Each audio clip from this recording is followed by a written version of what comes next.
नमस्कार दोस्तों अगर आप रेलवे में भर्ती हुए हैं और मान लीजिए आपके घर से आप कहीं दूरी पर है और आपको लेना होता है ट्रांसफ़र। अब ट्रांसफ़र के दो तरीके होते हैं, एक तो होता है म्यूचुअल ट्रांसफ़र और एक होता है on request transfer. Mutual transfer के बारे में मैं आपको ऑलरेडी बता चुका हूं। आज हम इस वीडियो में बात करेंगे कि आप ऑन रिक्वेस्ट ट्रांसफ़र में शुरू से एंड तक की क्या क्या प्रोसेस होती है, किस तरीके से आपको ट्रांसफ़र लगाना है, किस तरीके से आपका जो ट्रांसफ़र एप्लीकेशन है वो एडमिनिस्ट्रेशन लेवल पे प्रोसेस होगा, किस तरीके से उसके ऑर्डर बनेंगे, ठीक है ना।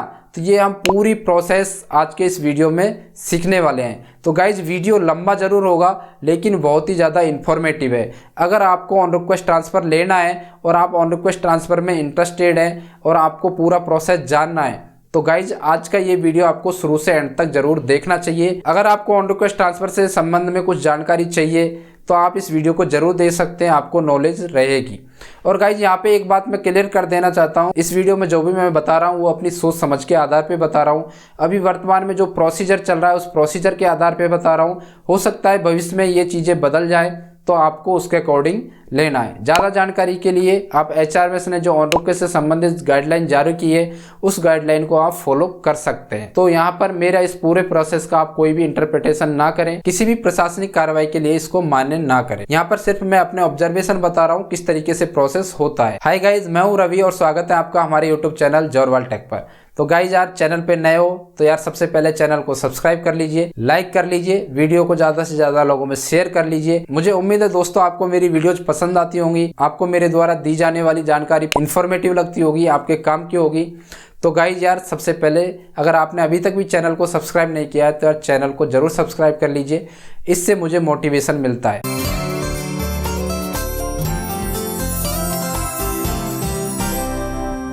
तो वीडियो में आगे बढ़ने से पहले ऑन रिक्वेस्ट ट्रांसफ़र के बारे में कुछ बेसिक बातें हैं, उनको आपको ध्यान में रखना चाहिए। वो सारे क्राइटेरिया आपको फुलफिल करने चाहिए।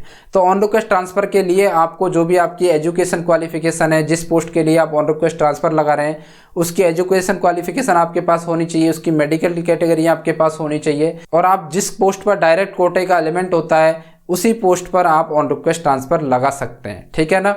तो जो भी ऑन रिक्वेस्ट ट्रांसफ़र से संबंधित क्राइटेरिया है, मिनिमम क्राइटेरिया है, उसको आपको फुलफिल करना चाहिए। उसके बाद ही आप ऑन रिक्वेस्ट ट्रांसफ़र लगाए तो ज़्यादा बेहतर होगा, ठीक है ना।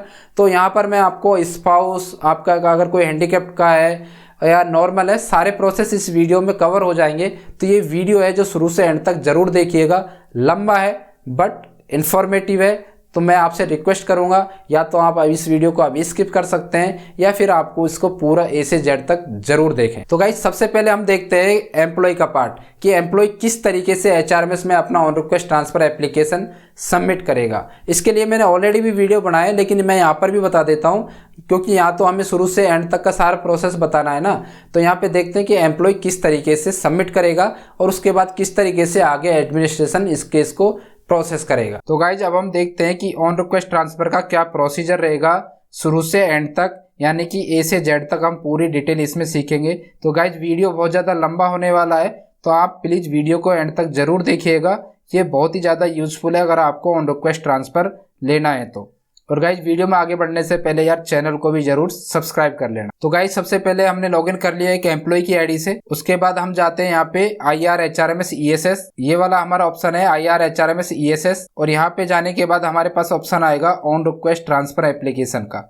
ये ऑन रिक्वेस्ट ट्रांसफ़र एप्लीकेशन है, इस पे हम क्लिक करेंगे। क्लिक करने के बाद आपके सामने कुछ इस तरीके का इंटरफेस आएगा और यहाँ से न्यू एप्लीकेशन पे हम क्लिक करेंगे। अगर आपने कोई पहले से कोई ट्रांसफ़र नहीं लगा रखा है, आपको नया लगाना है तो आप न्यू एप्लीकेशन करेंगे। अगर आपने पहले से कोई ट्रांसफ़र लगा रखा है तो उसकी डिटेल आपको यहाँ पर दिख जाएगी। तो अभी हमें न्यू एप्लीकेशन लगाना है। तो गाइज अब हम न्यू एप्लीकेशन पे क्लिक करेंगे। ये वाला न्यू एप्लीकेशन है, इस पे हम क्लिक करेंगे। क्लिक करने के बाद आपके सामने पूरा फॉर्म खुल के आ जाएगा। ये वाला पूरा फॉर्म है, ये खुल के आ जाएगा। यहाँ पर आपकी पूरी डिटेल रहेगी, नाम रहेगा, आपका IPAS नंबर रहेगा, आपका डेट ऑफ बर्थ रहेगा, आपका अपॉइंटमेंट रहेगा, ठीक है ना, आपका डेजिग्नेशन क्या है प्रेजेंट में और आप किस पे लेवल में अपॉइंट हुए थे वो वाला डेजिग्नेशन यहाँ पे रहेगा, पे लेवल रहेगा। अगर आपके में ये वाला पे लेवल नहीं आता है तो आप अपने डीलिंग क्लर्क की सहायता से इसको सही करवा सकते हैं ESR के इनिशियल डिटेल में जाके। और ये जो स्टाफ पब्लिक टिकट नंबर है ये जनरली वर्कशॉप में होता है। उसके बाद नीचे आएंगे तो यहाँ पे आपका करंट यूनिट रहेगा कि आपका करंट यूनिट क्या है, बिल यूनिट क्या है, आपका लियन जोन कौन सा है और लियन यूनिट कौन सा है, ठीक है। उसके बाद यहाँ आप अपनी क्वालिफिकेशन भर सकते हैं और यहाँ पे अगर आप जैसे मिनिस्ट्रियल कैटेगरी में लगाते हैं तो आपके लिए टाइपिंग अपने प्रोफेंसी एप्लीकेबल है या नहीं है, उसके लिए आपको यहाँ पे यस नो करना है। ठीक है गाइज, तो मेरे केस में जैसे यस है तो मैं यहाँ पे यस कर देता हूँ। उसके बाद यहाँ पे टाइप ऑफ ट्रांसफर रहेगा, यहाँ से आप सेलेक्ट कर सकते हो टाइप ऑफ ट्रांसफर कि आप किस तरीके का ऑन रिक्वेस्ट ट्रांसफर लेना चाहते हैं। इस पर क्लिक करेंगे तो आपके सामने 3 ऑप्शन आएंगे, inter railway transfer, inter divisional और इंट्रा डिविजनल। इंटर रेलवे का मतलब है कि आप एक रेलवे से दूसरी रेलवे में जा रहे हो। इंटर डिवीजन का मतलब है सेम जोन में किसी दूसरे डिवीजन में जा रहे हो। और इंटर डिविजनल का मतलब है कि आप उसी डिवीजन में किसी दूसरी यूनिट में या किसी दूसरे डिपार्टमेंट में या किसी एक स्टेशन से दूसरे स्टेशन पे जाना चाहते हो। तो फिलहाल मैं यहाँ पर इंटर डिविजनल ट्रांसफर ले रहा हूँ। सबका प्रोसीजर एक जैसा ही है। अगर आप इंटर रेलवे करेंगे तो यहाँ पे जोन सेलेक्ट करने का ऑप्शन देगा, अदरवाइज ये नहीं देगा। यहाँ से मैं रेलवे यूनिट सेलेक्ट कर लेता हूँ। तो मान लीजिए मैं यहाँ पे आगरा डिवीजन सेलेक्ट कर लेता हूँ। उसके बाद स्टेशन देना है आपको, किस स्टेशन पे आपको ट्रांसफर चाहिए। तो मैंने यहाँ पे जैसे ये स्टेशन दे दिया। उसके बाद सब डिपार्टमेंट कोई है तो वो, और किस डेजिग्नेशन पे आप जाना चाहते हो। तो जैसे मैं यहाँ पे सीनियर क्लर्क में जाना चाहता हूँ तो मैं यहाँ पे सीनियर क्लर्क लगा देता हूँ। ये जस्ट मैं आपको एक एग्जाम्पल के तौर पे बता रहा हूँ। ठीक है, आपको अपने अकॉर्डिंग भरना है, आपकी जैसी आवश्यकता है, जैसी नीड है उस तरीके से। उसके बाद आपको यहाँ पे state over special condition if any grade post station, अगर आपको कहीं स्पेशल कोई ग्रेड या पोस्ट या जो भी आपके अलग से कोई स्पेशल कुछ क्राइटेरिया तो वो यहाँ पे भर सकते हो, अदरवाइज इसको आप ब्लैंक भी रख सकते हो। उसके बाद यहाँ पे आपको अपना फोटोग्राफ अपलोड करना है। तो मैं यहाँ पे जल्दी से फोटोग्राफ अपलोड कर देता हूँ। तो यहाँ से मैं एक फ़ोटो ले लेता हूँ, इसको अपलोड कर लेता हूँ। उसके बाद यहाँ पे आप अपना सिग्नेचर भी देख सकते हो अगर ऑलरेडी अपलोड है तो, और आप अगर चेंज करना चाहते हो तो यहाँ से चेंज भी कर सकते हो। तो जैसे मैं यहाँ पे चेंज कर देता हूँ और ये वाला सिग्नेचर यहाँ पे लगा देता हूँ, इसको भी अपलोड कर देता हूँ। उसके बाद आता है आपका ट्रांसफ़र ग्राउंड, कि आपका जो ट्रांसफ़र आप ऑन रिक्वेस्ट ट्रांसफ़र ले रहे हैं उसका क्या ग्राउंड है। अब इसमें 4 ऑप्शन आपको मिलेंगे, फिजिकली हैंडीकैप्ड, उसके बाद railway servant, care giver to disabled child, spouse ground और widow appointed on CG ground. तो अगर आप खुद अगर फिजिकली हैंडीकैप्ड है तो ये चूज कर सकते हैं, अगर आपका कोई बच्चा डिसेबल्ड है तो ये चूज कर सकते हैं। अगर आप स्पाउस ग्राउंड पे लेना चाहते हैं तो यहाँ से स्पाउस ग्राउंड सेलेक्ट कर लेंगे। अगर आप विडो है और सीजी ग्राउंड पे अपॉइंट हुई है तो आप ये ऑप्शन सेलेक्ट कर सकते हैं। अगर आप इन चारों में से कोई सा भी पॉइंट फुलफिल नहीं करते हैं, आप सीधा जनरल ऑन रिक्वेस्ट ट्रांसफर लेना चाहते हो तो यहाँ पे ग्राउंड हमें कुछ भी नहीं रखना है, इसको ब्लैंक छोड़ देना है। अगर आप स्पाउस ग्राउंड पे ले रहे हैं तो आपको यहाँ पे स्पाउस ग्राउंड सेलेक्ट करना है। तो मेरे केस में कुछ भी नहीं है तो मैं इसको खाली छोड़ दूंगा। उसके बाद आपको अपलोड सपोर्टिंग डॉक्यूमेंट अपलोड करना है। अब सपोर्टिंग डॉक्यूमेंट में आपको जस्ट एक सिंपल एप्लीकेशन रहता है कि भाई मैं ऑन रिक्वेस्ट ट्रांसफर जाना चाहता हूँ, ये मेरी प्रॉब्लम है इसलिए मैं जाना चाहता हूँ, मैं बॉटम सीनियरिटी पे जाना चाहता हूँ तो मैं उसको एक्सेप्ट करना चाहता हूँ। ये जो भी आपकी एक सिंपल एप्लीकेशन होती है ट्रांसफ़र की, वो वाली एप्लीकेशन यहाँ पे आप अपलोड कर सकते हैं। तो मैं यहाँ पे एक एप्लीकेशन अपलोड कर देता हूँ। मैं जस्ट एग्जांपल के लिए एक ये वाला अपलोड कर देता हूँ, कुछ भी हो ये। ठीक है, मैंने ये PDF फाइल यहाँ पे अपलोड कर दी है। उसके बाद यहाँ पे आपका एड्रेस रहेगा, आपका मोबाइल नंबर रहेगा। अगर आपका यहाँ ब्लैंक है, अगर इसमें आप कुछ चेंज करवाना चाहते हैं, अगर आपका डाटा गलत है तो आप डीलिंग क्लर्क से भी सही करवा सकते हो, या फिर आप ESS के थ्रू कम्युनिकेशन वाली टैब में जाके चेंज रिक्वेस्ट भेज सकते हैं। ठीक है गाइज, उसके बाद नीचे आते हैं, यहाँ पे आपको ये वाला बटन सेलेक्ट करना है, ये डिक्लेरेशन वाला टिक बॉक्स है, इसको सेलेक्ट करना है। इसको सेलेक्ट करने के बाद यहाँ पे आपको अपने सुपरवाइजर की ID देनी है। ठीक है ना, उसका यहाँ पे HRMS ID भी दे सकते हैं और यहाँ पे उसका नाम से भी सर्च कर सकते हैं। अब सुपरवाइजर कौन होगा, कई लोग क्या PIA को भेज देते हैं या डीलिंग क्लर्क को भेज देते हैं। आपका सुपरवाइजर जिसके अंडर में आप अभी वर्तमान में काम कर रहे हैं वो आपका सुपरवाइजर है। जिस भी चीफ हो इसके अंडर में आप काम कर रहे हैं या किसी SSC के अंडर में काम कर रहे हैं या किसी स्टेशन मास्टर के अंडर में काम कर रहे हैं तो वो आपके सुपरवाइजर होते हैं। तो यहाँ पे मैं सुपरवाइजर के नाम से सेलेक्ट करता हूँ। तो ये मेरा सुपरवाइजर है, मैं इसको सेलेक्ट कर लेता हूँ। उसके बाद यहाँ पे मैं रिमार्क दे देता हूँ कि अपना कोई रिमार्क हो जिसके लिए मुझे ट्रांसफ़र चाहिए। ध्यान रखिए ये जो रिमार्क है ये ज़्यादा लंबा नहीं होना चाहिए, 1 या 2 लाइन का होना चाहिए। तो मैंने यहाँ पे ऐसे लिख दिया है, जनरली टेस्ट रिमार्क। आपको अपने हिसाब से यहाँ पे रिमार्क डालना है। उसके बाद आप यहाँ पे देख सकते हैं, यहाँ पे आ गया you are applying for transfer from North Central Railway headquarter to Agra division, यानी कि आप कहाँ से कहाँ के लिए ट्रांसफ़र चाह रहे हैं वो डिटेल आपकी यहाँ पर आ जाएगी। उसके बाद आपको यहाँ पर सबमिट कर देना है। अब मैं यहाँ पे सबमिट कर देता हूँ। सबमिट करने के बाद इसको यस बटन को क्लिक करूंगा। अब यहाँ पे आपके पास एक ट्रांजैक्शन OTP आएगा, वो ट्रांजैक्शन OTP आपको डालना है। अब मैंने यहाँ पे ट्रांजैक्शन OTP डाल दिया, इसको मैं सबमिट कर देता हूँ। अब सबमिट करने के बाद ये मेरा ट्रांसफर का डिटेल आ जाएगा। ये देखिए यहाँ पे आपको ट्रांसफर का आपका डिटेल मिल जाएगा। IRHRMS के ऑन रिक्वेस्ट ट्रांसफ़र एप्लीकेशन के ऑप्शन में जब आप जाएंगे तो यहाँ पे आपको पुराने एप्लीकेशन की डिटेल मिल जाएगी। ठीक है गाइस, अब यहाँ पे देख सकते हैं कि सबमिटेड, हमारी स्टेटस क्या है, submitted by employee to supervisor, और किसके पास पेंडिंग है उनका नाम आ रहा है। आप अगर इस केस को विड्रॉ करना चाहते हो तो इस बटन पे क्लिक करके आप इसको विड्रॉ कर सकते हैं, लेकिन विड्रॉ आप तभी करें अगर आपको आवश्यकता है इस केस को रिजेक्ट करने की। विड्रॉ करने के बाद इस केस को आप पुनः दोबारा से रीसेंड नहीं कर सकते, आपको फिर से नया एप्लीकेशन लगाना पड़ेगा। तो गाइस इतना काम तो था एम्प्लॉय का कि एम्प्लॉय ने अपना फॉर्म सबमिट कर दिया। सबमिट करने के बाद ये फॉर्म चला गया है आपके सुपरवाइजर के पास।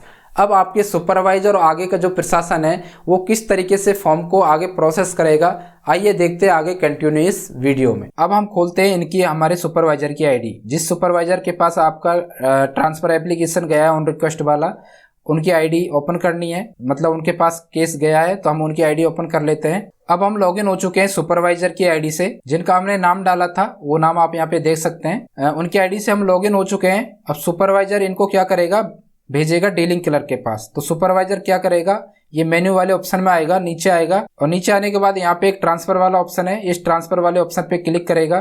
क्लिक करने के बाद यहाँ पे एक ऑप्शन मिलेगा प्रोसेस ऑन रिक्वेस्ट ट्रांसफर, ये वाला ऑप्शन है प्रोसेस ऑन रिक्वेस्ट ट्रांसफर। ये कहाँ मिला हमें, ट्रांसफर मेन्यू के अंदर जाके हमें मिला था। ठीक है, तो हम इस पे क्लिक करेंगे। क्लिक करने के बाद यहाँ से हम सेलेक्ट करेंगे उस एप्लीकेशन को, जो एप्लीकेशन के पास गया है। तो यहाँ से हम सेलेक्ट कर लेते हैं, गो करते हैं।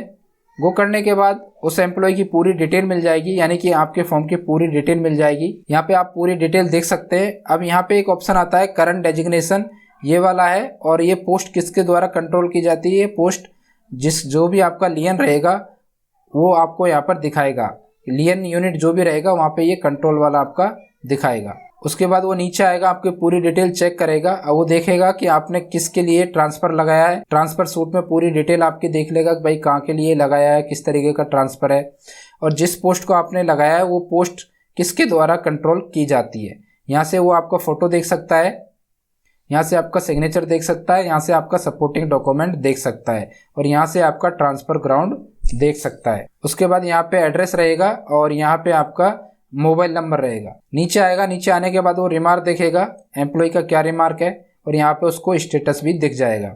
अब वो यहाँ पे एक्शन सेलेक्ट करेगा। एक्शन में क्या ऑप्शन आएगा, रिजेक्ट और फॉरवर्ड।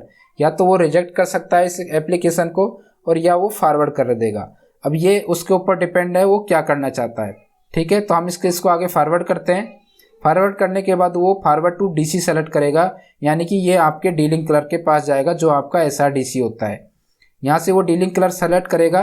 तो मैं यहाँ पे डीलिंग क्लर्क सेलेक्ट कर लेता हूँ। तो मेरा डीलिंग क्लर्क जैसे ये है तो मैं इनका नाम सेलेक्ट कर लेता हूँ। और यहाँ पे जो भी सुपरवाइजर है वो ध्यान रखे कि यहाँ पे आपको उस एम्प्लॉय के करंट SRDC के पास ही भेजें, किसी और के पास आपको केस नहीं भेजना है।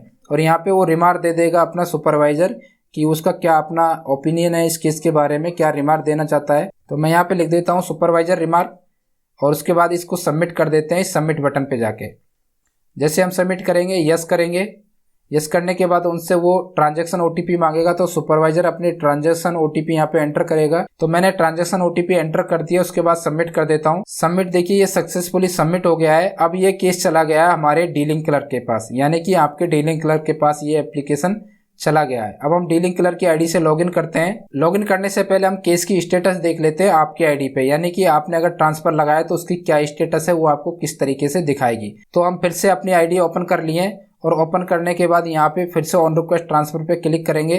क्लिक करने के बाद ये देख सकते हैं कि आपका रिमार्क चेंज हो गया है, forwarded to DC by supervisor. ठीक है ना, और यहाँ पे उसका नाम आ गया कि किस डीलिंग क्लर्क के पास ये। तो अब हम इन डीलिंग क्लर्क की आईडी से लॉगिन करते हैं। अब हम लॉगिन हो चुके हैं डीलिंग क्लर्क की आईडी से, जो भी आपका डीलिंग क्लर्क है उसकी आईडी से हम लॉगिन हो चुके हैं। यहाँ पे आप नाम देख सकते हैं जिनका नाम हमने डाला था। अब क्या करना है, हमको फिर से इस मेन्यू वाले ऑप्शन में जाना है, यानी कि आपका जो डीलिंग क्लर्क है वो मेन्यू वाले ऑप्शन में जाएगा। उसके बाद नीचे आएगा, नीचे आने के बाद इस ट्रांसफर वाले ऑप्शन में जाएगा, और यहाँ से फिर से वो प्रोसेस ऑन रिक्वेस्ट ट्रांसफर, ये प्रोसेस ऑन रिक्वेस्ट ट्रांसफर का ऑप्शन है, इस पे जाएगा। सबको इसी पे जाना है। उसके बाद यहाँ से केस सेलेक्ट करेगा। केस सेलेक्ट करने पर ये देखिए उसका नाम आ जाएगा केस का। यहाँ से हम इसको सेलेक्ट कर लेते हैं, गो करते हैं।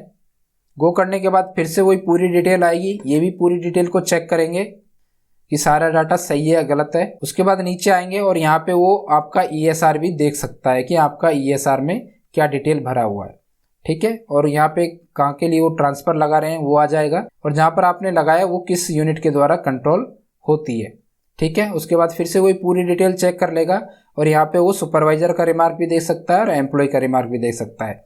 उसके बाद उसके पास एक्शन आता है, एक्शन में उसके पास फॉरवर्ड आता है और रिटर्न टू एम्प्लॉय। अब ये एम्प्लॉय को रिटर्न भी कर सकता है अगर इसमें कुछ कमी है, कोई ऑब्जेक्शन उसको लगाना है तो, अदरवाइज वो फॉरवर्ड कर देगा। तो हमारे केस में हम इसे फॉरवर्ड करते हैं, और फॉरवर्ड में वो भेजेगा कंट्रोलिंग ऑफिसर के पास, यानी कि आपका जो भी कंट्रोलिंग ऑफिसर है उसके पास आपके केस को भेजा जाएगा। अब डिवीजन में जो कंट्रोलिंग ऑफिसर होता है वो जनरली ब्रांच ऑफिसर होता है। जैसे अगर आप इंजीनियरिंग डिपार्टमेंट के हैं तो आपका सीनियर डीएन कोऑर्डिनेशन के पास जाएगा, अगर आप मैकेनिकल डिपार्टमेंट के तो सीनियर डीएमई के पास जाएगा, पर्सनल के तो सीनियर डीपीओ के पास जाएगा। ऐसे अगर कमर्शियल के हैं तो आपका सीनियर डीसीएम के पास जाएगा। हेडक्वार्टर में है तो आपके डिप्टीज के पास जाएगा, जो भी आपके कंसर्न डिप्टीज हैं। ऐसे ही वर्कशॉप में भी होगा, कंसर्न डिप्टीज के पास आपका केस यहाँ पे भेजना चाहिए। तो यहाँ पर मैं अपने कंट्रोलिंग ऑफिसर की आईडी डाल देता हूँ। तो यहाँ से मैंने कंट्रोलिंग ऑफिसर की आईडी सेलेक्ट कर ली है। कंट्रोलिंग ऑफिसर का नाम डालने के बाद डीलिंग क्लर्क अपना रिमार्क देगा कि भाई डीलिंग क्लर्क को क्या रिमार्क देना है। तो मैं यहाँ पे डीसी रिमार्क लिख देता हूँ, और डीलिंग क्लर्क है उसको अपने हिसाब से रिमार्क देना है, मैं एग्जाम्पल के लिए बता रहा हूँ। उसके बाद इसे हम सबमिट करते हैं। अब देखिए यहाँ पे सक्सेसफुली सबमिट हो गया। अब हमारा ये केस चला गया है कंट्रोलिंग ऑफिसर के पास, यानी कि आपके ब्रांच ऑफिसर के पास। अब हमारे केस का स्टेटस एक बार और देख लेते हैं हम लोग। तो मैं यहाँ पे फिर से क्लिक करूंगा, और क्लिक करने के बाद अभी हमारा स्टेटस आ रहा है पेंडिंग विद कंट्रोलिंग ऑफिसर, और यहाँ पे उनका नाम आ जाएगा। यहाँ से मैं इनकी आईडी कॉपी कर लेता हूँ। अब हम लॉगिन हो चुके हैं कंट्रोलिंग ऑफिसर की आईडी से, यहाँ पे आप नाम देख सकते हैं। उसके बाद फिर से वही कंट्रोलिंग ऑफिसर ये मेन्यू वाले ऑप्शन में जाएगा, और यहाँ से ट्रांसफर वाला ऑप्शन है इस पे जाएगा। यहाँ से हमने ट्रांसफर सेलेक्ट कर लिया, और यहाँ पे ऑप्शन मिलेगा प्रोसेस ऑन रिक्वेस्ट ट्रांसफर का। ये प्रोसेस ऑन रिक्वेस्ट ट्रांसफर पे जाएंगे। जाने के बाद यहाँ से वो केस को सेलेक्ट करेगा। सेलेक्ट करने के बाद गो करेंगे।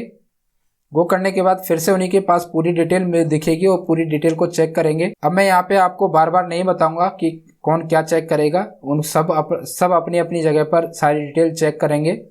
और चेक करने के बाद वो फॉर्म को आगे बढ़ा सकते हैं, रिटर्न कर सकते हैं या रिजेक्ट कर सकते हैं। सीधा हम नीचे आते हैं। आने के बाद जो आपका कंट्रोलिंग ऑफिसर है वो पूरा रिमार्क देख सकता है, किसने क्या क्या रिमार्क दिया है। यहाँ से वो एक्शन पे जाएगा। एक्शन पे जाने के बाद या तो इस केस को रिजेक्ट कर सकता है या इस केस को फॉरवर्ड कर सकता है। तो हमें फॉरवर्ड करना है, तो हम फॉरवर्ड पे क्लिक करेंगे। क्लिक करने के बाद ये फॉरवर्ड टू डीसी का ऑप्शन आ रहा है, ये फिर से डीसी को भेजेंगे। तो मैं यहाँ से डीसी सेलेक्ट कर लेता हूँ। डीसी का मतलब यहाँ पे डीलिंग क्लर्क है। अब ये जो डीलिंग क्लर्क है ये आपका जो एसआरडीसी है वो भी हो सकता है, और जो आपका ट्रांसफर सेल कोई अलग से बना रखा है, कोई ट्रांसफर का डीलिंग क्लर्क है तो वो हो सकता है, ठीक है ना। तो ये आपकी यूनिट के अकॉर्डिंग है, वो अपने आप सेलेक्ट करेंगे और भेजेंगे। और मेरी गुजारिश रहेगी कि जितने भी ब्रांच ऑफिसर या सुपरवाइजर हैं वो सही डीसी के पास ही भेजें जो भी ट्रांसफ़र देख रहा है। उसके बाद यहाँ पे कंट्रोलिंग ऑफिसर का रिमार्क डाल देंगे। तो यहाँ हमने डाल दिया है कंट्रोलिंग ऑफिसर रिमार्क, और जो भी कंट्रोलिंग ऑफिसर है वो अपने हिसाब से रिमार्क देगा। उसके बाद इसे हम सबमिट करते हैं, यस करते हैं। अब हमारा केस सक्सेसफुली सबमिट हो चुका है। अब हम इसका एक बार स्टेटस देख लेते हैं। फिर से हम अपनी आईडी पे आते हैं और यहाँ ऑन रिक्वेस्ट ट्रांसफर एप्लीकेशन पे क्लिक करते हैं। अब हमारा जो केस है वो पेंडिंग विद डीसी पे दिखा रहा है, और डीसी का नाम ये आ रहा है। तो हम इनकी आईडी से फिर से लॉगिन करते हैं। अब हम लॉगिन हो चुके हैं डीलिंग क्लर्क की आईडी से। हमने ये वाला डीलिंग क्लर्क का नाम सेलेक्ट किया था, तो हम इस डीलिंग क्लर्क की आईडी से लॉगिन हो चुके हैं। अब डीलिंग क्लर्क फिर से वही मेन्यू वाले ऑप्शन में जाएगा, नीचे आएगा, और यहाँ पे उसे ट्रांसफर वाला ऑप्शन सेलेक्ट करना है, और यहाँ से प्रोसेस ऑन रिक्वेस्ट ट्रांसफर इस पे क्लिक करेंगे। क्लिक करने के बाद यहाँ पे उनको केस दिखेगा, इस केस को वो सेलेक्ट करेगा, गो करेगा। गो करने के बाद फिर से वही पूरी डिटेल आएगी, वो चेक करेगा। उसके बाद वो रिमार्क देखेगा कि भाई ये किस किस का रिमार्क है। उसके बाद यहाँ पे आता है पोस्ट कंट्रोल इन यूनिट। आपकी जो पोस्ट है जहाँ से आप ट्रांसफ़र जा रहे हैं वो पोस्ट किसके द्वारा कंट्रोल की जाती है, यानी कि आप जिस भी पोस्ट पे काम कर रहे हैं वो पोस्ट किसके द्वारा कंट्रोल की जाती है, ठीक है ना। यानी कि एक तरीके से आपके केस को दूसरे डिवीज़न में भेजने से पहले किसी दूसरी यूनिट में अगर अप्रूवल लेना है तो उसके लिए ये यूज़फुल है। तो यहाँ से हमारा ये जो कंट्रोलिंग यूनिट है वो सेम है, हेडक्वार्टर है। आपके में अगर डिवीज़न है तो डिवीज़न होगा, किसी का अलग है तो वो अलग हो सकता है। जनरली ये कंट्रोल यूनिट कैसे काम आती है कि कोई पोस्ट अगर हेडक्वार्टर कंट्रोल है तो यहाँ पे अगर आपका हेडक्वार्टर रहेगा, आप जैसे डिवीज़न में काम कर रहे हैं, हेडक्वार्टर कंट्रोल पोस्ट है, तो वो यहाँ पर वो हेडक्वार्टर का नाम यहाँ पे डाल देंगे। तो जो भी उस पोस्ट को कंट्रोल करता है उस यूनिट का नाम यहाँ पे रहेगा। उसके बाद आता है फॉरवर्डेड टू वीए, तो यहाँ से वीए का नाम सेलेक्ट करेगा। तो मैंने अपने वीए का नाम सेलेक्ट कर लिया है, यानी कि जो भी डीलिंग क्लर्क है वो अपने वीए को भेजेगा वेरिफिकेशन अथॉरिटी को। तो यहाँ पे ध्यान देने वाली बात है कि आपका जो इस स्टेज पर जो डीलिंग क्लर्क है वो इस केस को रिजेक्ट या रिटर्न नहीं कर सकता, उसे आगे बढ़ाना ही होगा। तो हमने यहाँ से वीए सेलेक्ट कर लिया, उसके बाद वो DNR क्लियरेंस और विजिलेंस क्लियरेंस मंगाएगा और उसको अपलोड करेगा। तो यहाँ पे हम DA अपलोड कर देते हैं, उसके बाद विजिलेंस क्लियरेंस अपलोड कर देते हैं। अब मैंने जनरली किया है, जो भी डीलिंग क्लर्क है उसको सही तरीके से करना है। उसके बाद जो डीलिंग क्लर्क है वो अपना रिमार्क देगा, उसके बाद इसे हम सबमिट कर देते हैं, यस करेंगे। यस करने के बाद ये फिर से OTP मांगेगा। सबमिट करने के बाद ये केस हमारा सक्सेसफुली सबमिट हो चुका है। अब ये चला गया VA के पास। अब हम VA की आईडी से लॉगिन करते हैं। अब हम लॉगिन हो चुके हैं VA की आईडी से। यहाँ से आप VA का रोल भी देख सकते हैं और उनका नाम हमने सेलेक्ट किया था। अब ये अपनी आईडी पे जाएंगे और यहाँ से फिर से वही ट्रांसफ़र वाले ऑप्शन पे जाएंगे। जाने के बाद वही ऑप्शन मिलेगा प्रोसेस ऑन रिक्वेस्ट ट्रांसफ़र, इस पर क्लिक करेंगे। उसके बाद यहाँ पे केस को सेलेक्ट करेंगे, गो करेंगे। गो करने के बाद फिर से वही पूरी डिटेल आएगी, वो पूरी डिटेल को चेक करेंगे। उसके बाद ये नीचे आएंगे और पूरा रिमार्क देखेंगे। अगर ये केस सही है तो ये एक्शन पे आएंगे और इसको रिटर्न टू DC कर सकते हैं अगर इस केस में कुछ कमी है तो, और उसके बाद इसको फॉरवर्ड कर सकते हैं। तो हमें फॉरवर्ड करना है तो हम फॉरवर्ड पे सेलेक्ट करते हैं। उसके बाद ये AA की आईडी सेलेक्ट करेंगे। तो मेरा यहाँ पे जो AA होगा यानी कि एक्सेप्टिंग अथॉरिटी होगा वो ये है। तो ये जनरली APO होते हैं डिवीजनों में, और हेडक्वार्टर में APO या SPO होते हैं, ठीक है ना, उसके अकॉर्डिंग होते हैं। और जो आपका VA होता है वो जनरली चीफ OS होता है। तो यहाँ पर हमने AA की आईडी सेलेक्ट कर ली है, उसके बाद VA का रिमार्क दे देते हैं। तो यहाँ पे हम VA रिमार्क लिख देते हैं, VA को अपने अकॉर्डिंग रिमार्क देना है। उसके बाद हम सबमिट करते हैं। अब ये सक्सेसफुली सबमिट हो गया है। अब ये केस चला गया है हमारा AA के पास। एक बार हम इसका स्टेटस चेक कर लेते हैं अपनी आईडी पे। हमारी आईडी पे आ चुके हैं और इसको ऑन रिक्वेस्ट ट्रांसफ़र को एप्लीकेशन को फिर से क्लिक करते हैं। अब आप यहाँ पर देख सकते हैं कि हमारा आ रहा है पेंडिंग विद AA और यहाँ पे उनकी आईडी आ रही है, ठीक है ना। तो हम इस आईडी को कॉपी कर लेते हैं। अब हम लॉगिन हो चुके हैं AA की आईडी से। यहाँ पे देख सकते हैं हमने इन AA का नाम सेलेक्ट किया था, तो इन AA की आईडी से हमने लॉगिन कर लिया है। अब इनको फिर से वही ट्रांसफ़र वाले ऑप्शन में जाना है। ये ट्रांसफ़र वाले ऑप्शन में हम सेलेक्ट करते हैं प्रोसेस ऑन रिक्वेस्ट ट्रांसफ़र। जितने भी अथॉरिटीज हैं सबको केस यहीं पर दिखेगा, ट्रांसफ़र के अंदर प्रोसेस ऑन रिक्वेस्ट ट्रांसफ़र, अगर म्यूचुअल का है तो प्रोसेस म्यूचुअल ट्रांसफ़र। तो यहाँ पे हम क्लिक करते हैं। क्लिक करने के बाद यहाँ से केस सेलेक्ट करते हैं। अब हमारा केस था ये वाला 173 वाला, इसको हम सेलेक्ट करते हैं, गो करते हैं। गो करने के बाद फिर से वही पूरी डिटेल रहेगी। जो आपका A है वो पूरी डिटेल चेक करेगा, यहाँ से वो पूरा रिमार्क देख सकता है। उसके बाद एक्सेप्टिंग ऑफिसर एक्शन आ रहा है कि वो अपना क्या एक्शन करते हैं। उसके बाद यहाँ से प्लीज सेलेक्ट पे जाते हैं और उनके पास 3 ऑप्शन आते हैं, forward to establishment officer, reject और रिटर्न टू DC। अगर उनको केस आगे बढ़ाना है तो ये एस्टेब्लिशमेंट ऑफिसर के पास भेजेंगे, उनको केस रिजेक्ट करना है तो रिजेक्ट कर देंगे, और DC के पास रिटर्न करना है किसी क्वेरी के लिए तो वो DC के पास रिटर्न कर देंगे। लेकिन हमें आगे फॉरवर्ड करना है तो हम फॉरवर्ड टू एस्टेब्लिशमेंट ऑफिसर करते हैं।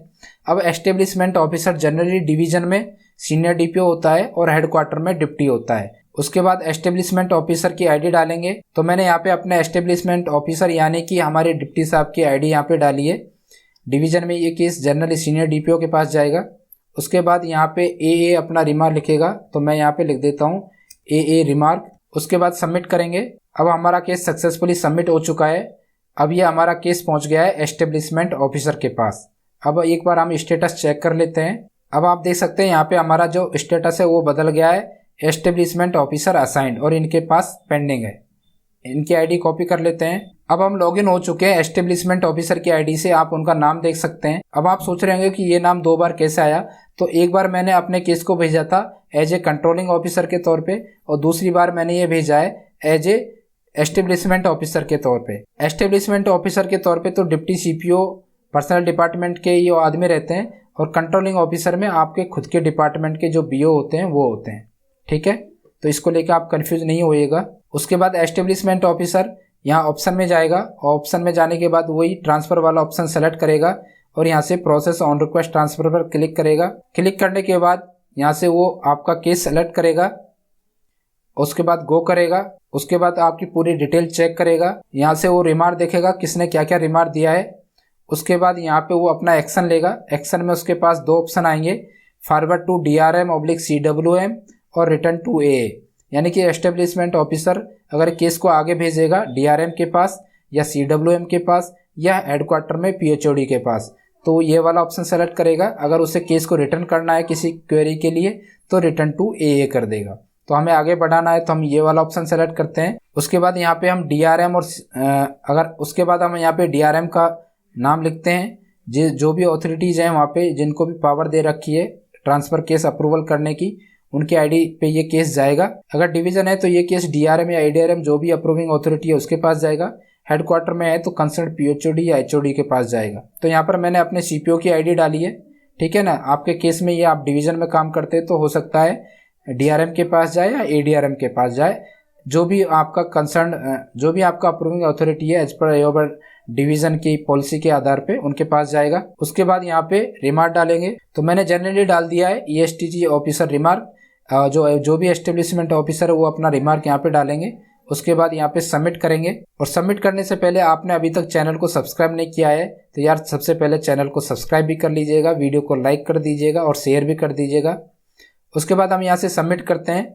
सबमिट करने के बाद यस करते हैं। अब हमारा केस सक्सेसफुली सबमिट हो गया है। अब एक बार हमारे केस की स्टेटस देख लेते हैं।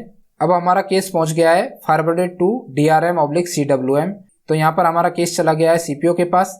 तो यहाँ से हम इनकी आईडी कॉपी कर लेते हैं, ठीक है ना। तो यहाँ पे आपको जैसे जैसे केस आगे बढ़ता रहेगा उस हिसाब से आपको यहाँ पे स्टेटस चेंज होता रहेगा। अब हम लॉगिन हो चुके हैं सीपीओ की आईडी से। आपके केस में हो सकता है डीआरएम हो या एडीआरएम हो। उसके बाद फिर से हम मेन्यू में जाते हैं और यहाँ पे हम सेलेक्ट करते हैं ट्रांसफ़र। ट्रांसफ़र पे जाने के बाद यहाँ पे प्रोसेस ऑन रिक्वेस्ट ट्रांसफ़र पे क्लिक करेंगे। क्लिक करने के बाद यहाँ पे हम रिक्वेस्ट को सेलेक्ट करेंगे। ये आपकी रिक्वेस्ट यहाँ पे आई रहेगी। उसके बाद हम गो करेंगे। गो करने के बाद फिर से वही पूरी डिटेल आएगी आपकी, जो भी आपके अप्रूविंग अथॉरिटी है वो चेक करेंगे। नीचे आएंगे यहाँ पे वो आपका ट्रांसफ़र सूट टू देख सकते हैं कि कहाँ के लिए आप ट्रांसफ़र लगा रहे हैं, क्या क्या रिमार्क है, किस किस ने क्या क्या रिमार्क दिया है। उसके बाद यहाँ से डीआरएम का जो भी एक्शन है वो रहेगा, वो आपके यहाँ से विजिलेंस क्लियरेंस और डीआर क्लियरेंस भी देख सकते हैं। यहाँ से वो एक्शन सेलेक्ट करेंगे। एक्शन में उनके पास दो ऑप्शन आएंगे, एक तो अप्रूव एंड सेंड टू एए और दूसरा आता है रिजेक्ट। अगर वो रिजेक्ट करेंगे तो आपका केस रिजेक्ट हो जाएगा। अगर वो अप्रूव कर देते हैं तो आपका केस अप्रूव हो जाएगा और एए के पास चला जाएगा, यानी कि एक्सेप्टिंग अथॉरिटी के पास चला जाएगा। जो हमने वीए के पास एए भेजा था उनके पास ये केस चला जाएगा, यानी कि जनरली एपीओ के पास ये वापस से ये केस चला जाएगा। तो हमने यहाँ पे रिमार्क दे दिया है। डीआरएम जो भी आपकी अप्रूविंग अथॉरिटी हैं वो यहाँ पे अपना रिमार्क देंगे। उसके बाद इस केस को सबमिट करेंगे।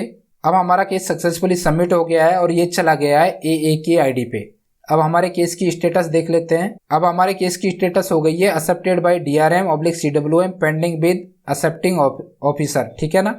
तो हम फिर से इन ऑफिसर की आईडी से लॉगिन करते हैं। अब हम लॉगिन हो चुके हैं फिर से एए की आईडी पे। अब फिर से हम मेन्यू में जाते हैं और यहाँ पे ट्रांसफ़र वाला ऑप्शन सेलेक्ट करते हैं और प्रोसेस ऑन रिक्वेस्ट ट्रांसफ़र पर क्लिक करते हैं। क्लिक करने के बाद यहाँ से रिक्वेस्ट सेलेक्ट करते हैं। ये हमारा 173 नंबर था, इसको सेलेक्ट करते हैं, गो करते हैं। उसके बाद हम नीचे आ जाते हैं। अब यहाँ पे देखिए डीआरएम का रिमार्क आ गया है एक्सेप्टेड बाय डीआरएम, ठीक है ना, pending with accepting officer. Guys video काफ़ी लंबा हो गया है और मुझे भी लगातार काफ़ी टाइम हो गया है बोलते बोलते, तो आवाज़ में थोड़ा डिफरेंस हो सकता है, आप इस चीज़ को मैनेज कर लीजिएगा। उसके बाद एक्सेप्टिंग ऑफिसर का एक्शन आएगा, यहाँ से सेलेक्ट करेंगे। अब जो एक्सेप्टिंग ऑफिसर है वो फॉरवर्ड टू रेसिपिएंट यूनिट भी कर सकता है, इस केस को रिजेक्ट भी कर सकता है, forward to North Central Railway headquarter DC के पास भेज सकता है और रिटर्न टू डीसी कर सकता है। अगर ए रिटर्न टू डीसी करता है तो ये केस वापस से डीसी के पास चला जाएगा और फिर से ये पूरी आगे की प्रोसेस होके फिर से इनके पास केस आएगा। उसके बाद अगर ये केस को हेडक्वार्टर भेजना चाहते हैं, अगर कोई पोस्ट मान लीजिए हेडक्वार्टर कंट्रोल है, हमने यहाँ पे अलग से डाला है कोई यूनिट, तो उनको भेज देंगे तो ये जैसे हेडक्वार्टर में चला जाएगा, या आपने जो भी कंट्रोलिंग यूनिट सेलेक्ट की थी उस पोस्ट की वहाँ पर चला जाएगा। अगर ये केस को रिजेक्ट करेंगे तो यहाँ से ये पूरा केस रिजेक्ट हो जाएगा। अगर वो फॉरवर्ड टू रेसिपिएंट यूनिट करेंगे तो आपका केस दूसरी यूनिट में चला जाएगा। अब यहाँ पे हम फॉरवर्ड टू रेसिपिएंट यूनिट कर देते हैं, तो देखिए यहाँ पे यूनिट का नाम आ गया आगरा। तो जहाँ के लिए आपने ट्रांसफ़र लगाया उस यूनिट में आपका केस चला जाएगा। तो हम यहाँ पे रिमार्क डाल देते हैं। तो हमने डाल दिया ए रिमार्क अगेन। उसके बाद हम सबमिट करते हैं, यस करते हैं।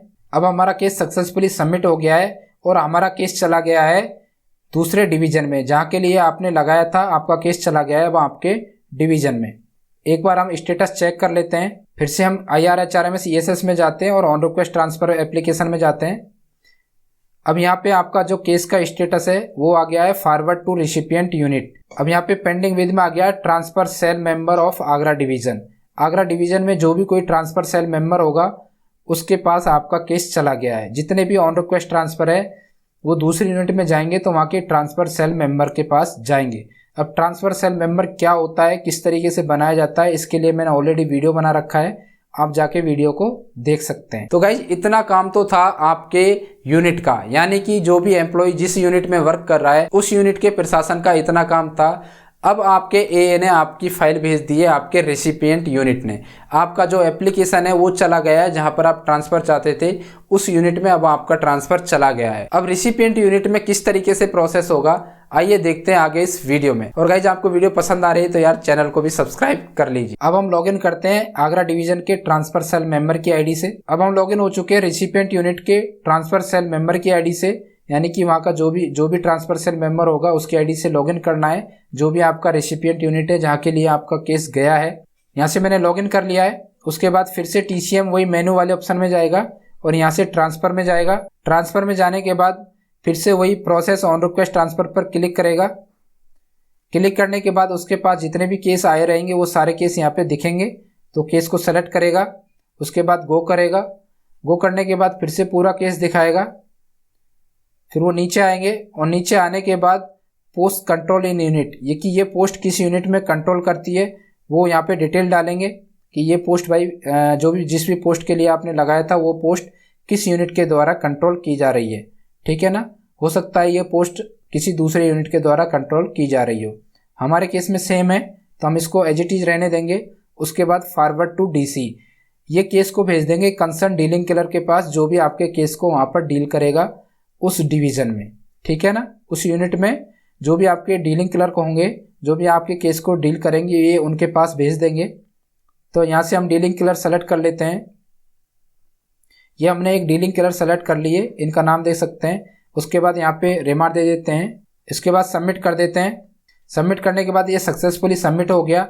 अब ये केस चला गया आपके रिसिपिएंट यूनिट के डीलिंग क्लर्क के पास। अब एक बार हम फिर से स्टेटस चेक कर लेते हैं। अब हमारा केस चला गया है forward to recipient unit dealing clerk. ठीक है ना, तो ये वाले हमारे रिसिपिएंट यूनिट के डीलिंग क्लर्क है, उनकी आईडी पे गया है, तो इनकी आईडी से लॉगिन करके देखेंगे।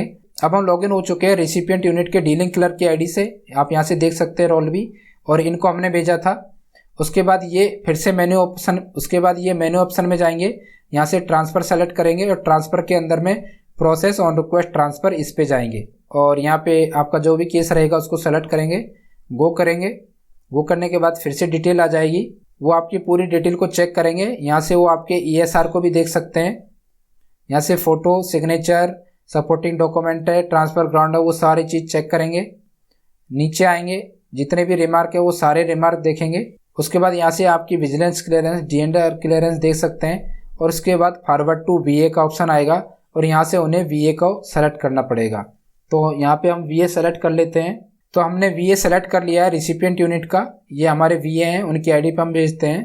तो हमने यहाँ पे रिमार्क डाल दिया है रिसिपिएंट यूनिट DC रिमार्क, ये उनके अकॉर्डिंग डालेंगे, वो अपने हिसाब से डालेंगे, मैंने तो सिर्फ टेस्टिंग के लिए डाला है। उसके बाद सबमिट करेंगे। अब हमारा केस सक्सेसफुली सबमिट हो चुका है। अब केस गया है हमारे रिसिपिएंट यूनिट के VA के पास। ठीक है ना, यानी कि ये जो भी जिनके पास इन्होंने भेजा था अपने VA के पास, तो उनके पास चला गया है। अब हम उनकी आईडी से लॉगिन कर लेते हैं। अब हम लॉगिन हो चुके हैं रिसिपिएंट यूनिट के VA से। यहाँ पे आप देख सकते हैं VA का रोल है और इनको हमने भेजा था। उसके बाद फिर से मेन्यू ऑप्शन में आते हैं और ट्रांसफ़र वाले ऑप्शन पे जाएंगे ये, और प्रोसेस ऑन रिक्वेस्ट ट्रांसफ़र पर क्लिक करेंगे। क्लिक करने के बाद यहाँ से आपके केस को सेलेक्ट करेंगे, गो करेंगे। गो करने के बाद फिर से पूरी डिटेल आएगी, चेक करेंगे ये लोग। नीचे आएंगे और यहाँ से पूरा रिमार्क देखेंगे।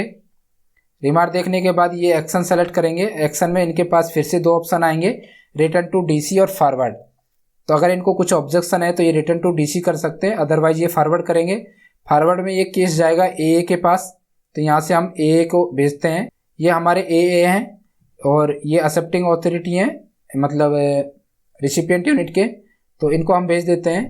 तो मैं यहाँ पे सुपरवाइजर रिमार्क 2 कर देता हूँ। उसके बाद यहाँ पे सबमिट करेंगे। सबमिट करने के बाद हमारा ये केस सक्सेसफुली सबमिट हो गया। अब एक बार हम स्टेटस चेक कर लेते हैं। अभी हमारा केस का स्टेटस हो गया है pending with recipient unit AA और इनके पास पेंडिंग है, इनका नाम हमने सेलेक्ट किया था। अब हम इनकी आईडी लॉगिन करते हैं।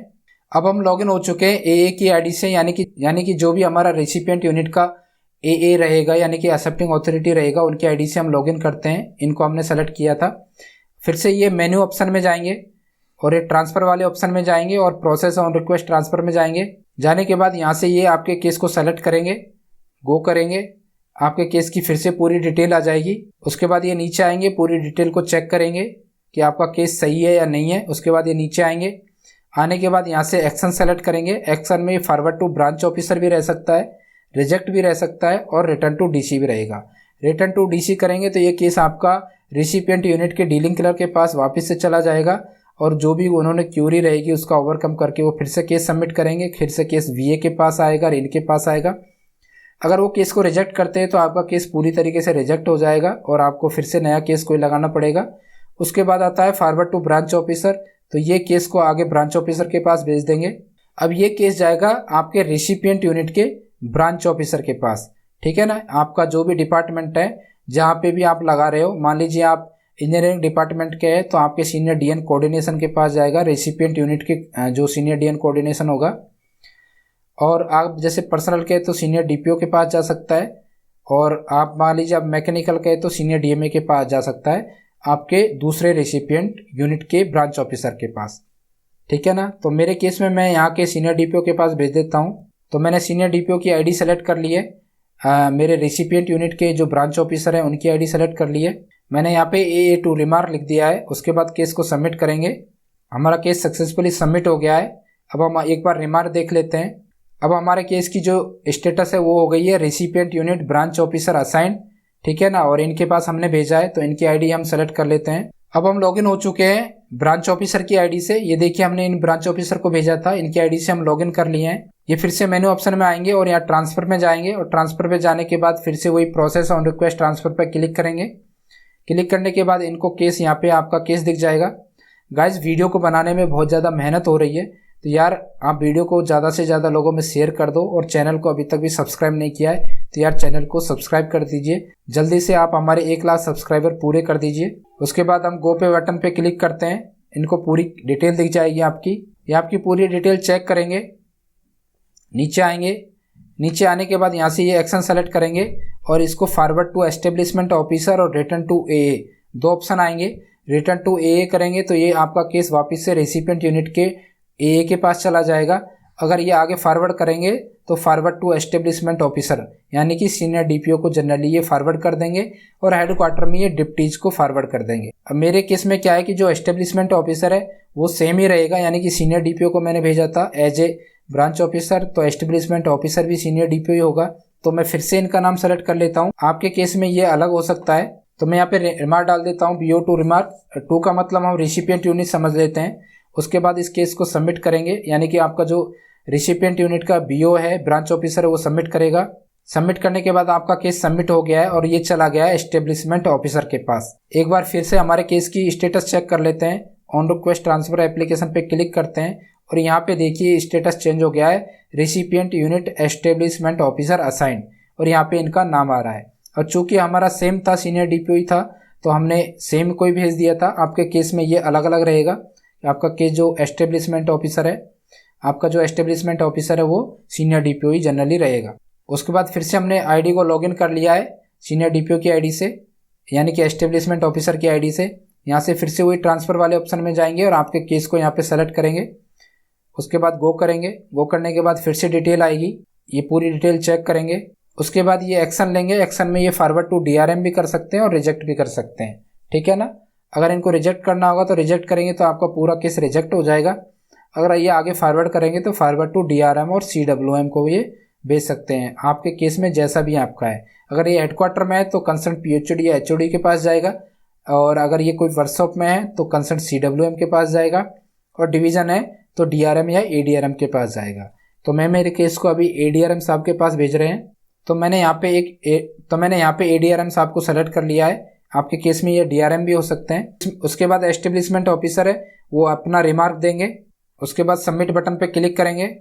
आपका केस सक्सेसफुली सबमिट हो गया। अब ये चला गया रिसिपिएंट यूनिट के DRM के पास, या ADRM जो भी अप्रूविंग अथॉरिटी है वहाँ के उनके पास चला गया है। अब हमारे केस की स्टेटस देख लेते हैं। अब यहाँ पे ऑप्शन आ गया है forwarded to recipient unit DRM और इनके पास हमारा केस पेंडिंग है। तो यहाँ से हम इनका ID कॉपी कर लेते हैं, इनकी ID से लॉगिन करके देखते हैं। अब हम लॉगिन हो चुके हैं DRM ADRM जो भी आपकी अप्रूविंग अथॉरिटी है उनकी ID से। अब ये फिर से मेन्यू वाले ऑप्शन में जाएंगे और यहाँ पे ट्रांसफ़र ऑप्शन को सेलेक्ट करेंगे और प्रोसेस ऑन रिक्वेस्ट ट्रांसफ़र पे जाएंगे। जाने के बाद यहाँ से आपके केस को सेलेक्ट करेंगे। सेलेक्ट करने के बाद गो करेंगे। गो करने के बाद पूरी डिटेल आ जाएगी, ये चेक करेंगे। यहाँ से पूरी डिटेल क्या क्या रिमार्क है, किसने क्या क्या दिया, सारा इनको दिखेगा। उसके बाद यहाँ से ये एक्शन लेंगे। यहाँ पे ऑप्शन आ रहा है DRM CWM एक्शन, ठीक है। तो यहाँ से ये अपना एक्शन लेंगे। ये इस केस को अप्रूव और सेंड टू AA कर सकते हैं और रिजेक्ट भी कर सकते हैं। रिजेक्ट किया तो ये आपका केस खत्म हो जाएगा और अप्रूव किया तो ये आपका केस अप्रूव हो जाएगा और रिसिपिएंट यूनिट के AA के पास चला जाएगा, यानी कि एक्सेप्टिंग अथॉरिटी के पास चला जाएगा। उसके बाद ये रिमार्क दे देते हैं, रिमार्क देंगे, सबमिट करेंगे। सबमिट करने के बाद आपका केस सक्सेसफुली सबमिट हो गया। अब एक बार फिर से हम हमारी स्टेटस देख लेते हैं। अब हमारा स्टेटस चेंज हो गया है। अब आ गया है accepted by recipient unit DRM CWM pending with accepting officer, ठीक है ना। तो ये हमारे रिसिपिएंट यूनिट के AA थे, यानी कि एक्सेप्टिंग अथॉरिटी थे। इनकी ID हम कॉपी करते हैं और इनकी ID से लॉगिन करते हैं। अब हम लॉगिन हो चुके हैं रिसिपिएंट यूनिट की AA की ID से, फिर से हम लॉगिन हो चुके हैं। फिर से हम वही मेन्यू में जाएंगे और यहाँ पे ट्रांसफ़र वाला ऑप्शन सेलेक्ट करेंगे ये लोग। उसके बाद ये प्रोसेस ऑन रिक्वेस्ट ट्रांसफ़र पे जाएंगे। जाने के बाद यहाँ से आपका केस सेलेक्ट करेंगे। वापस से इनके पास अप्रूव होके आया है केस आपका। ये नीचे आएंगे, पूरा रिमार्क फिर से देख सकते हैं और उसके बाद यहाँ पे ये रिमार्क देख सकते हैं DRM 2 रिमार्क जो हमने डाला था, accepted by recipient unit DRM/CWM pending with accepting officer, ठीक है ना। अब यहाँ से ये एक्शन लेंगे। एक्शन में ये आपके केस को रिजेक्ट कर सकते हैं और एक्सेप्ट एंड ड्राफ्ट ऑर्डर भी कर सकते हैं। अगर ये रिजेक्ट करेंगे तो आपका पूरा केस रिजेक्ट हो जाएगा। अगर ये एक्सेप्ट एंड ड्राफ्ट ऑर्डर करते हैं तो आपका केस पूरी तरीके से एक्सेप्ट हो जाएगा और एक ड्राफ्ट ऑर्डर जनरेट हो जाएगा। तो हम यहाँ पे इस ऑप्शन को सेलेक्ट करते हैं और ओके करते हैं, ठीक है ना। यहाँ पे हम रिमार्क दे देते हैं। तो हमने यहाँ पे रिमार्क दे दिया, उसके बाद सबमिट करते हैं। अब हमारा केस सक्सेसफुली सबमिट हो गया है। अब हमारा स्टेटस हम देखते हैं। आपको फिर से ये IR/HRMS CSS में जाना है। ऑन रिक्वेस्ट ट्रांसफ़र एप्लीकेशन में गए। अब यहाँ पे देखिए हमारे केस का स्टेटस चेंज हो गया है और ये आ गया है एक्सेप्टेड एंड ऑर्डर ड्राफ्टेड। अब ये पेंडिंग विद किसी के पास पेंडिंग नहीं है। अब आपका केस पूरी तरीके से एक्सेप्ट हो गया है, यानी कि आपके ऑन रिक्वेस्ट ट्रांसफ़र का पूरा केस पूरा प्रोसीजर कंप्लीट हो गया है और इसका ड्राफ्ट ऑर्डर जनरेट हो चुका है। अब हम देखते हैं कि आपका ये जो ड्राफ्ट ऑर्डर है ये कहाँ पर दिखेगा। अब जो ड्राफ्ट ऑर्डर होता है वो जनरली डीलिंग क्लर्क की ID पे दिखता है। अब किस डीलिंग क्लर्क की ID पे दिखेगा ये हम चेक कर लेते हैं। तो सबसे पहले हम रिसिपिएंट यूनिट के डीलिंग क्लर्क की ID से देखते हैं कि भाई वहाँ पे ये ऑर्डर तो ड्राफ्टेड नहीं हुआ है। तो हमारा केस नंबर ये है, आप ध्यान रखना। हमारा जो रिसिपिएंट यूनिट का डीलिंग क्लर्क था हम उनकी ID से लॉगिन कर लेते हैं। अब हम लॉगिन हो चुके हैं हमारे रिसिपिएंट यूनिट के डीलिंग क्लर्क की ID से, ये वाला नाम था, आप देख सकते हैं, ठीक है ना। अब ये क्या करेंगे, अब ये जाएंगे ऑफिस ऑर्डर में। ये ऑफिस ऑर्डर वाला जो मेनू ऑप्शन है इसमें जाएंगे, इसमें क्लिक करेंगे। क्लिक करने के बाद यहाँ पे इनको एक ऑप्शन मिलेगा promotion transfer office order generation, ये वाला ऑप्शन है। इस वाले ऑप्शन में जाएंगे, ठीक है ना। अब यहाँ पे क्लिक करेंगे। अब इनको यहाँ पे ये ऑर्डर दिख जाना चाहिए था। अब इनको यहाँ पे ऑर्डर नहीं दिखा है, इसका मतलब है कि ये जो ड्राफ्ट ऑर्डर है ये हो सकता है हमारे अपने यूनिट के डीलिंग क्लर्क के पास गया हो, ठीक है ना।